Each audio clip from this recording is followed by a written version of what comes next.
After $1 billion hailstorm hits an area, your focus should be on running your business, not on insurance claims. Texas, we have helped streamline the insurance process for hundreds of roofing contractors across the U.S., and we can do it for yours too. Being filed. Visit us online at c3adjusters.com and learn how we can help you save time and get claims paid faster.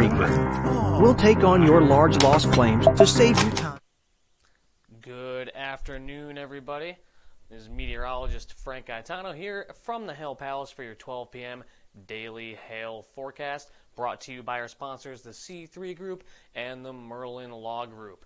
Go ahead and check out the link to their pages in the description of our Facebook video if you want to learn more about how they can help you guys out in the restoration industry.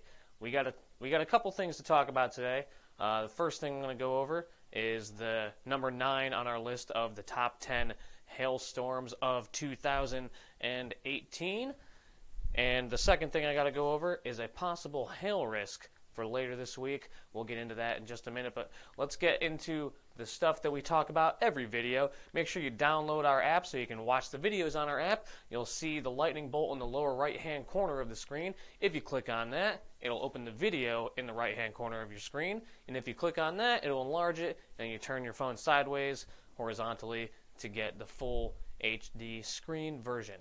Make sure you set up your notifications so you can be notified when we have new maps out. We start mapping in areas, when we're going live for videos, all sorts of notifications. Notifications for large hail specific intersections, when it's golf ball size or larger, and a population of 10,000 or more people. So you go to your notification settings on the left-hand side of your Hailtrace desktop webpage, and then you can go in there, you can figure out how you want to get those. Desktop, mobile, email, figure out that, and then where you want to get them for. We do the entire United States, we do Canada, we do Australia, we do all the states in the United States, and we do individual city metro areas across the United States.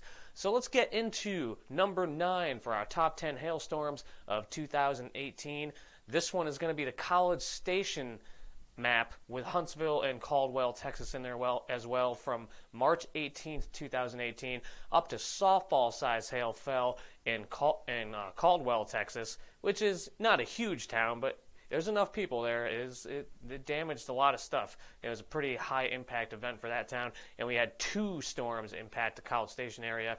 Over 63,000 homes impacted from this day, and definitely the biggest hailstorm of significance in that portion of Texas for all of 2018. Let's take a look at a couple of damage and hail pictures here. So we got some golf ball size hail in College Station. There's your softball size hail, Caldwell, busted windshield in College Station, and then a high volume amount of hail in College Station as well. You can see those bigger chunks mixed in there. Got golf ball 2-inch hail, some ping pong ball size hail pieces here. So high volume hail event with a bunch of larger pieces mixed in, up to 2 to 2.5 inch hail in College Station. And we still have that map available if you want to get it.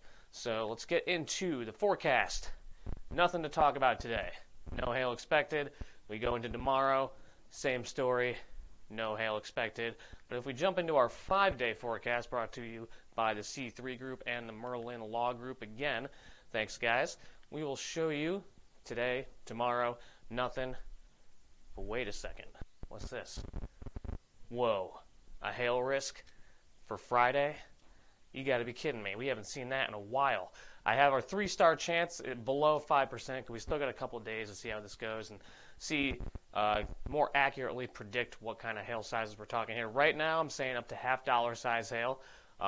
Due to the lower instability, it's going to be more of a nocturnal event Friday evening into the overnight hours to early Saturday morning. So we'll have to see how much instability we can actually get. In a moderate population, I'll show you why I have that. But after that, Saturday, nothing doing. We go back to our quiet pattern after Friday. So Saturday and Sunday look quiet. Let's take a look at a couple maps here.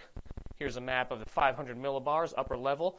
We're going to see this trough kicking as this thing progresses through here. So here's that trough kicking in to Texas, Oklahoma.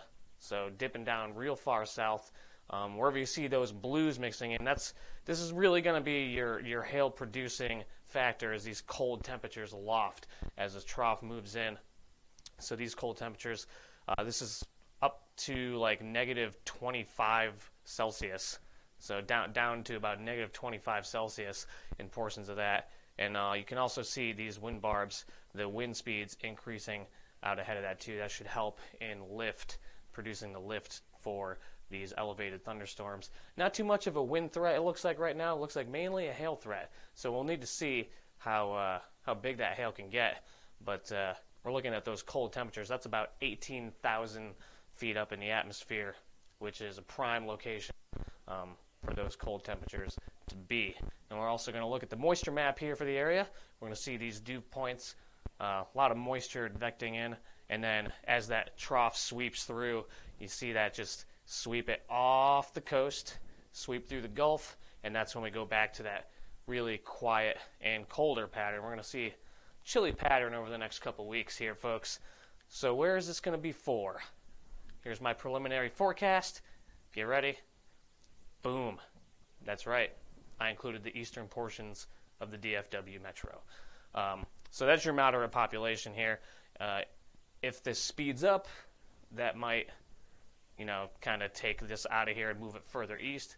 If it slows down, you might move it back a little further west. So we need to wait a couple days to see how this is actually going to play out. But generally, northern, eastern Texas, possibly might be extending this. We'll see how it plays out, but we might have to extend this a little bit further into the Louisiana area. Maybe Shreveport might get hit. But again, this is a preliminary forecast, so we got a couple days to go to fine-tune what's going to happen here. Models have been wishy-washy a lot, especially with the government shutdown. The American models have been a little bit inconsistent because we don't have people updating the model data to make those models as accurate as possible. We're going on tour, though. So we are working on the 2019 hail forecast right now, and we're going on tour. It's going to be brought to you by The Catch-All. We're going to start here in Oklahoma City on January 29th. Again, I've said it the last few days, all these events are free, so make sure you get signed up to check out these events. We're looking at January 31st. We're going to Dallas. Then we're headed off to Kansas City on February 4th. Again, free events, so no excuse not to be there. February 6th, we're going to Denver, and then we're closing out in Chicago on February 8th. So this is going to be great stuff, great networking event. Get a sneak peek at the 2019 hail forecast before we do our hail forecast video here in studio for the public. So make sure you come out. We're going to be providing a lot of good information, hang out with your contracting buddies, and it's going to be a good time all around. So make sure you stay up to date with us. Follow us on Facebook, and if you click that drop-down menu, click See First, you'll get all of our posts, notifications for our posts and videos, and you'll be able to stay up to date with everything that we're doing here. If you have any questions, comments, or concerns, give us a call at 855-334-4245. You can email us at info@hailtrace.com, or the easiest way to contact us is to go to hailtrace.com. In the lower right-hand corner of the screen, you have the intercom chat box. When you send a chat in there, it alerts everybody on staff that there is a chat that needs to be answered, and we'll get to those as soon as we possibly can. Again, I'm meteorologist Frank Gaetano. Everybody have a great rest of your Wednesday.